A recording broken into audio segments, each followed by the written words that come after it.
I woke up this morning and I thought to myself, hey, why don't I go ahead and tick off the entire internet? So today we're going to be ranking every single Call of Duty game. This isn't like any sort of specific mode that we're going to be ranking. Like, we're not just ranking the campaign, we're not just ranking the multiplayer, we're not just ranking the zombies. We're going to be looking at the games as a whole and we'll be ranking them that way. So with that being said, the first one that we have is Call of Duty Big Red One. I'm going to go ahead and slap this right in a B. It isn't anything that's breaking new ground. This one came out after Finest Hour, which for those of you that don't know, Finest Hour was the first Call of Duty game to be released on consoles, which released on like, you know, like the PS2 and Xbox generation of consoles. And Big Red One was also one of those games. I had a lot of fun with it. You know, there wasn't anything wrong with it, but it also isn't like among the A or S tier Call of Duties, for example. And while we're talking about Finest Hour, let's go ahead and slap that in a B. This one was one of the first Call of Duty games that I played. I started with World of War, and then Finest Hour was actually the one that I played shortly after that. So Finest Hour was technically my second Call of Duty. I have a lot of nostalgia for this one, and I still have my original copy to this day. I absolutely love Finest Hour. It's a great game. I would put it in A, but it wouldn't be fair to rank it among the ones that will be going in A and S. Next up, we got United Offensive. You know what? I'll put this one in a C. Again, it's not breaking new territory, but it's not gonna rank among the best. And you know, when it comes to replaying a Call of Duty,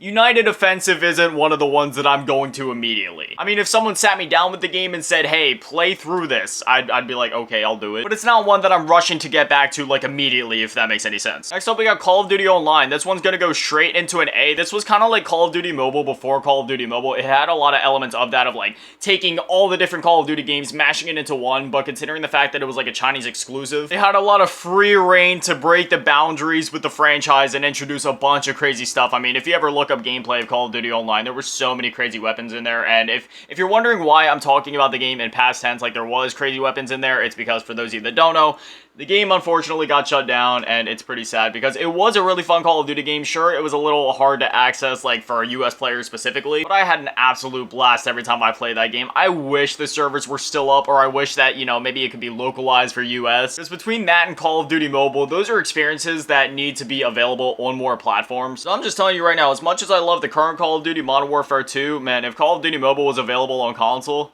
I'd be playing that more than anything, probably. Which, while we're talking about Call of Duty Mobile, I'll go ahead and rank it. That one is also going to go into an A. Like, as much... Honestly, I want to put this one in an S. Like, I genuinely love Call of Duty Mobile. Like, not only is the concept amazing, but they also nail it on the execution front for the most part. However, when it comes to, like, some of the microtransactions in the game, and just considering the fact that it's a mobile game, they have a tendency to introduce a lot of modes, especially on, like, the zombies front of things, and then they'll, like, kind of take it away for a while. And I know that's just, like, a part of the live service atmosphere nowadays, but I don't really like that. I like when I'm able to get onto a game, I know it's going to be there. Like, if I have a craving to play a specific mode or map, I know that I'll be able to play it. But with Call of Duty Mobile, it's one of those things where they're constantly taking things away. So for that, I'm going to have to leave it in an A. But on a gameplay front and an execution front, like, it's just, I love Call of Duty Mobile. Again, it's like basically the best elements of every single COD, like all the weapons, all the maps, just kind of mushed into one game. And while sure, it doesn't always necessarily feel the cleanest or the best, you also got to remember, you know, it's made for a touchscreen, so that's only to be expected. Call of Duty 3, once again, we have another B tier Call of Duty. This one isn't bad by any means. In fact, you know, Call of Duty, when it comes to the campaigns, they usually go for a more serious atmosphere, you know, with a few exceptions, with some more lighthearted characters and such. But Call of Duty 3, there was literally, like, fart jokes in, like, the first 5 minutes of the game. I mean, granted, there wasn't any, like, fart sound effects or anything like that, but there was, like, soldiers just making, like, a bunch of goofy, immature jokes, and I mean, there's nothing wrong with that, but it was definitely, there was a bit of a lighter tone to this Call of Duty compared to the other ones, and in terms of how the game felt to play, it kind of felt like the Call of Duty 4 engine, but in World War II, because the game before this one, Call of Duty 2, it ran on a bit of a more primitive engine. It was a earlier rendition of the IW engine. However, Call of Duty 3, it felt a lot more like Call of Duty 4, but again, with like a World War II skin on it, so it felt relatively smooth. It felt okay. And I don't know, all in all, again, it's not a Call of Duty that I'm necessarily rushing to get back to anytime soon. This is another one where I actually still have my original copy of the game. But, you know, if I was to marathon all the Call of Duty campaigns, for example, it's one where once I get to it, it's not something I'd be dreading. I'd genuinely be looking forward to playing through the game again. Same can be said for Call of Duty Black Ops Declassified. This game, it's a lot of fun. It's kind of complicated to explain. So it's a PS Vita Call of Duty, okay? And it has elements of Call of Duty Black Ops and MW3. Like,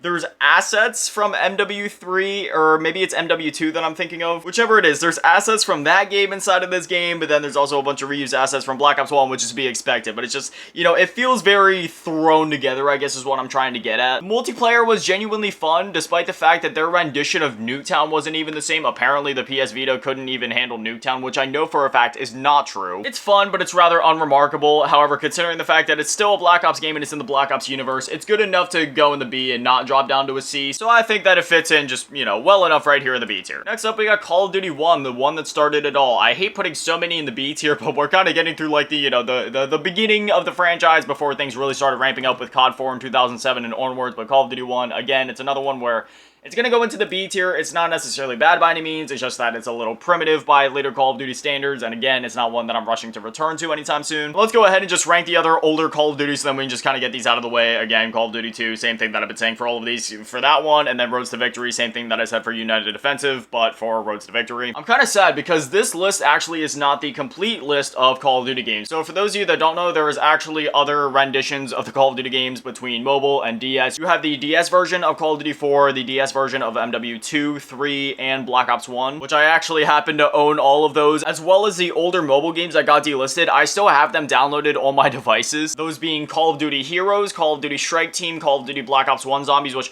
Black Ops 1 Zombies is still listed on the App Store, at least the last time that I checked, and then Call of Duty World of War Zombies. Those all four were mobile-only Call of Duty games, Black Ops 1 Zombies and World of War Zombies obviously just being the Zombies modes from the respective games but ported to mobile, and then Strike Team and Call of Duty Heroes were like all brand new games made for mobile. I still have like an older iPad and an older iPod running like an older iOS just so I can keep those games downloaded just because I genuinely love them and I have a lot of nostalgia for them, especially World of War Zombies because I played the original World of War and then I got hooked on it, and since I had an iPod Touch, I decided to download World of War Zombies at the time so that I could get my zombies fixed whenever I wanted to. So that's one of those games where I'm doing everything in my power to keep it preserved. Anyway, moving on, Infinite Warfare, I'm going to put this into the S tier. I do not care how divisive or how controversial of an opinion that is, okay? Let's just break the game down piece by piece. The campaign, it is S tier. The multiplayer, it was Black Ops 3, but I would argue slightly refined. The gunplay felt really smooth. It was basically your classic IW gameplay, but with the mechanics and physics of Black Ops 3, except those mechanics in themselves were refined to a certain extent. And while, you know, the game was stripped back to some features, like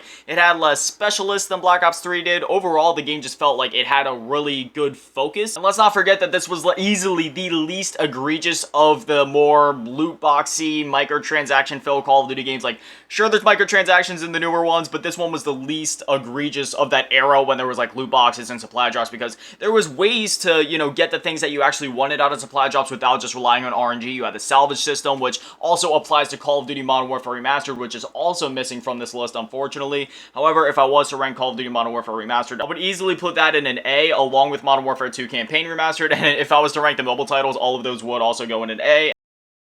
And when it comes to the DS titles, those would probably also range between A and B. I'd probably put MW1 and 2 in B, and then Black Ops and MW3 for the DS in an A. I genuinely enjoy those games.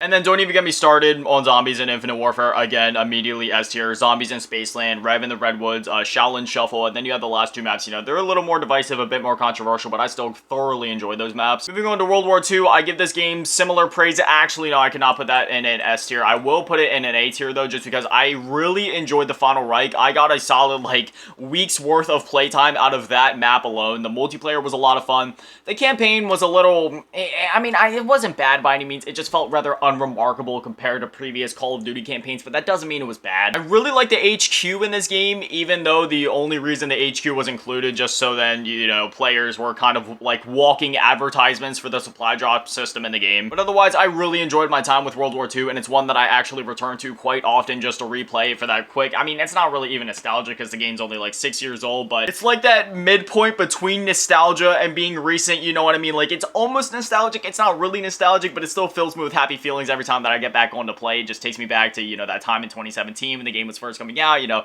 I was super hyped coming off the heels of a great year 2 for Black Ops 3 with, you know, like DLC 5 coming out for that, and then Infinite Warfare being a pretty good year for Call of Duty as well. At least it was a good year for me. I know for the community as a whole, they weren't digging Infinite Warfare, but personally, I really enjoyed Infinite Warfare and that whole life cycle, so it was a good year of Call of Duty for me leading into World War II. Next up, we got Black Ops 4. Oh man, it really hurts to do this, but I'm gonna have to put this one in a B. The multiplayer just always felt really unfocused, didn't really have an identity, not much of a personality to it. It just felt like it was trend chasing in all of the wrong ways, and it barely even felt like a Call of Duty multiplayer. And then the zombies, again, was rather unremarkable in my opinion. Voyage of Despair was really just like a maze. The map 9 was actually pretty good. Classified I enjoyed. Blood of the Dead was kind of hit or miss. I had to really be in the mood to play, and that still applies to this day. And when it comes to the DLC, I mean, Dead of the Night, I barely even know how to pack a punch on that map. Ancient Evil was pretty good. I like the wonder weapons. The Easter egg was great.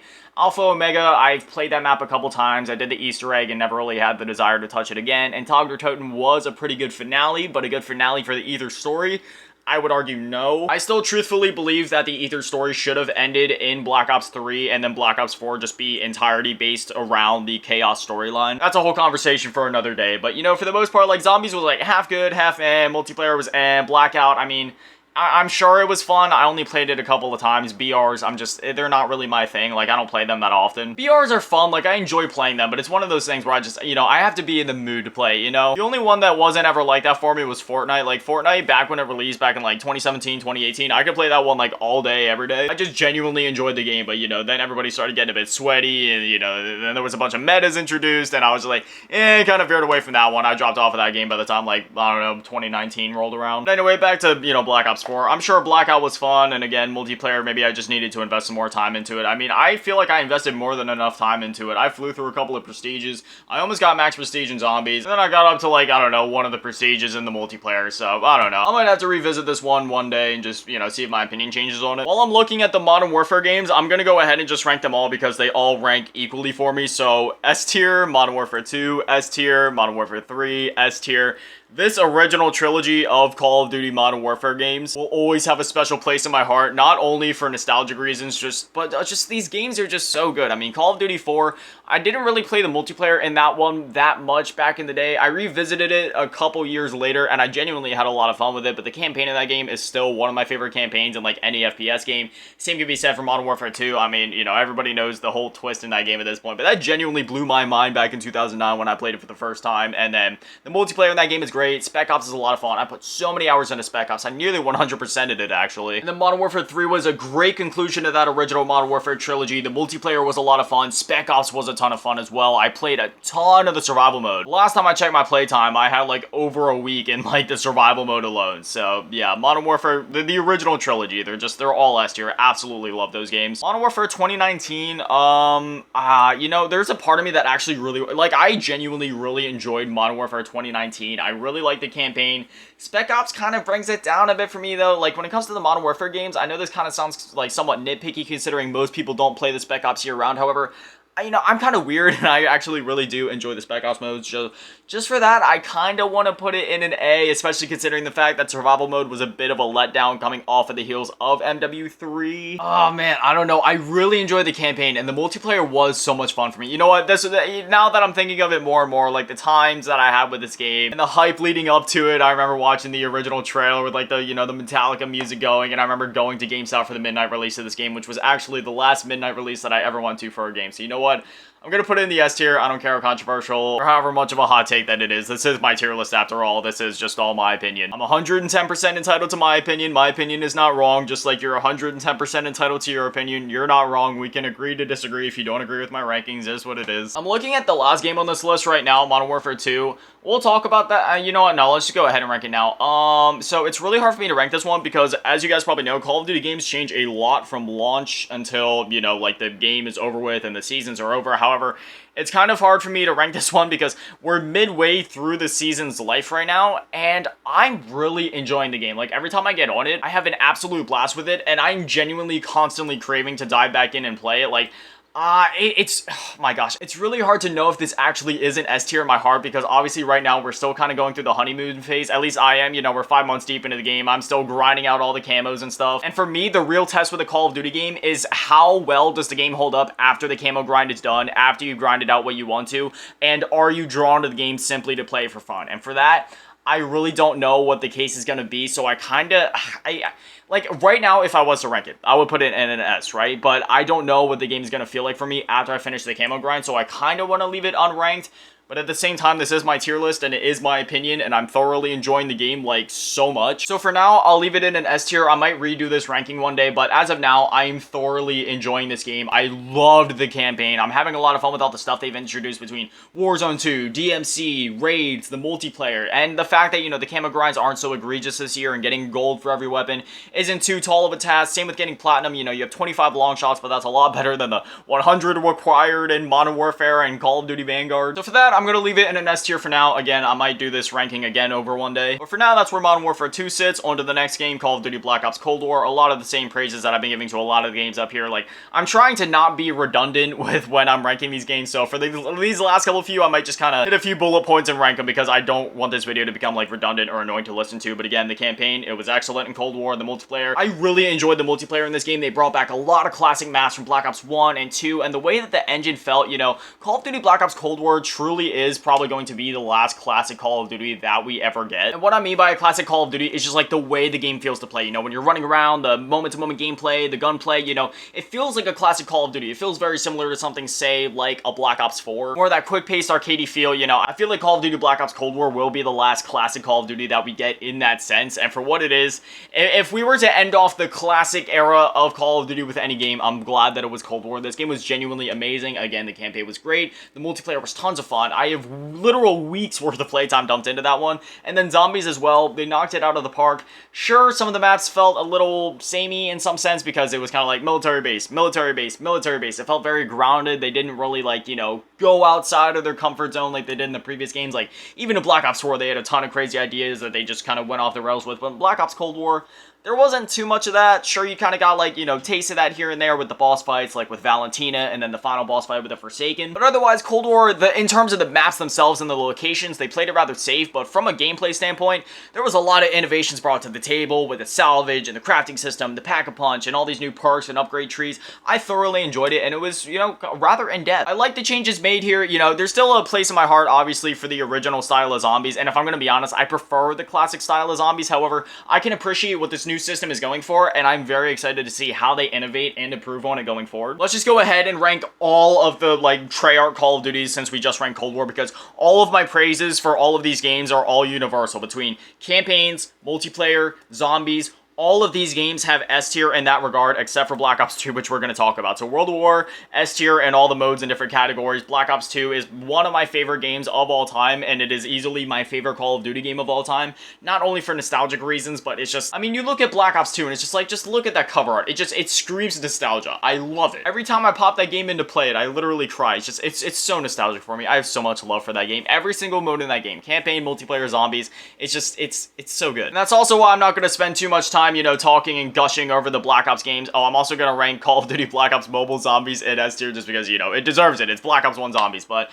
no, seriously, like, if I were to sit here and just, like, talk and gush about Black Ops 1, I would honestly just be rehashing what we all know about these games and, you know, why we all love these games. It would just be a waste of my time. It would be a waste of your time. We all know why these games are amazing. We know why they deserve the S tier. These games are legendary not only in the Call of Duty franchise, but just gaming period. I love these games so much. Got a few more games to go here. Call of Duty Ghosts is going to go into the A tier. Extinction was a lot of fun. Honestly, Extinction is an S tier mode in my opinion. The campaign was good, if not a little unremarkable. Don't get me wrong, it was a really good campaign. I enjoyed the characters. I enjoyed the story. It's just, it didn't have the lasting impact that something like, say, a Black Ops 1 or a Modern Warfare or even an Infinite Warfare did. It's just like, you know, again, it was a good campaign, and it's one that I have replayed a couple of times, and I enjoy it every single time. It just doesn't strike me in the same way that the other Call of Duty games do in their campaigns, you know what I mean? And then multiplayer in itself, There were some fun ideas there were some fun innovations. I don't know, ranking it anything above an A among, like, the best of the best in the S tier, I don't know, that feels kind of wrong to me. Advanced Warfare was the first advanced movement Call of Duty. As much of a hot take as this is, I thoroughly enjoyed advanced movement, and furthermore, I really enjoyed Advanced Warfare. The campaign in the game is one of my all-time favorites in the Call of Duty series, and one of my favorite FPS campaigns of all time. The multiplayer was a lot of fun. It was essentially just like, the way that the game felt to play was almost like that traditional Modern Warfare feel, except with, you know, advanced movement and some more refinements to the graphics and the engine and all that. Exo Survival was a lot of fun at launch, and then once the DLC season started, oh man, I put so many hours, days, weeks into Exo Zombies. I love Exo Zombies. Advanced Warfare doesn't get enough love. I truthfully love this game, and sure, it introduced the supply drops, so say what you will about that. Personally, I'm kind of weird, and I enjoy supply drops. I don't like the pay-to-win aspect of them. I just like the concept of supply drops, if that makes sense. Which, again, that's a whole nother can of worms and a whole nother conversation for another day. But overall, I truthfully believe Advanced Warfare deserves the A tier. Same with Call of Duty Vanguard. I'm gonna slap that in the A tier. No clue why there's two pictures here for Call of Duty Vanguard, but yeah, you know, when it comes to Call of Duty Vanguard's campaign, I enjoyed it. I like the format of it, how it was all like flashbacks to these characters' past and like what brought them to where they are now. I don't know. I like that character building, and it's clear that this was supposed to be like the beginning story, so then they can build onto these characters and following sequels. Will we ever get those sequels? I don't know. Call of Duty kind of has a track record of like leaving things off on cliffhangers or setting up future events and not following up on it.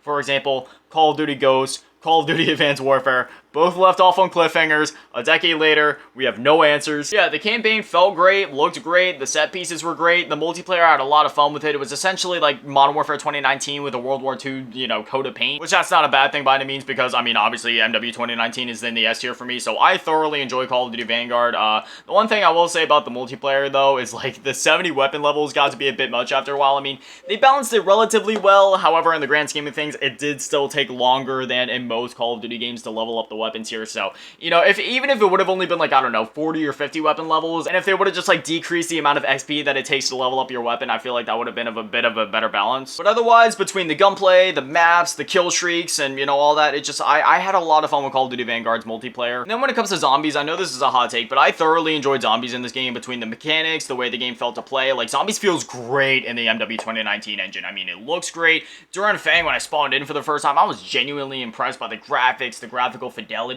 It looks so good. Same thing with the rest of the maps. Sure, it lacks some of the depth, you know, like previous zombies games, but, you know, I'm the type of guy, I take things for what they are, I look at them at face value, and for what Call of Duty Vanguard did, you know, props to them for trying something new. Did it stick with the entire community? No. Did it have to? No. And let's not forget, Vanguard Zombies was literally developed in like 4 months. People could sit there and say that I'm wrong for liking Vanguard Zombies, but again, this whole list and my opinions on these things are subjective, so I'm not wrong, just like you aren't wrong for having your opinions. So with that being said, please, let's not get too toxic in the comments. You're entitled to your opinion, I'm entitled to mine, neither of us are wrong. We can agree to disagree if you disagree with me for any reason. One last thing on Vanguard Zombies, Shino Numa and the Archon, like, yes, Shino Numa in Vanguard is genuinely like one of my favorite maps of all time now. It's so fun to play. And admittedly, when it comes to the Archon, I never really play that map for a high round specifically. I more or less just kind of like get onto it to do the Easter egg and do that boss fight, just because, dude, the boss fight in that map, it is so cool. I love the boss fight in the Archon. But anyway, here's my ranking of all the Call of Duty games. Now I want to hear from you guys down in the comments. Do you agree? Do you disagree? Whatever you're thinking, I'd love to hear from you guys. But anyway, as always, a shout out to the Patrons and channel members, comments, favorite, a little bit of tab, big data, Maddie, Chalupa, Source, Rex, Ray, Zach, Polar, Ray, Webster, Lamas, Bianca's, Purgatory, Drippy, Sound, Metal, Last King, Imagine Me, Sinner, Reach, July 15, Flames, 71, Aaron Reynolds, and Unknown. Thank you guys for watching. Have an amazing day. Stay beautiful. I love you all.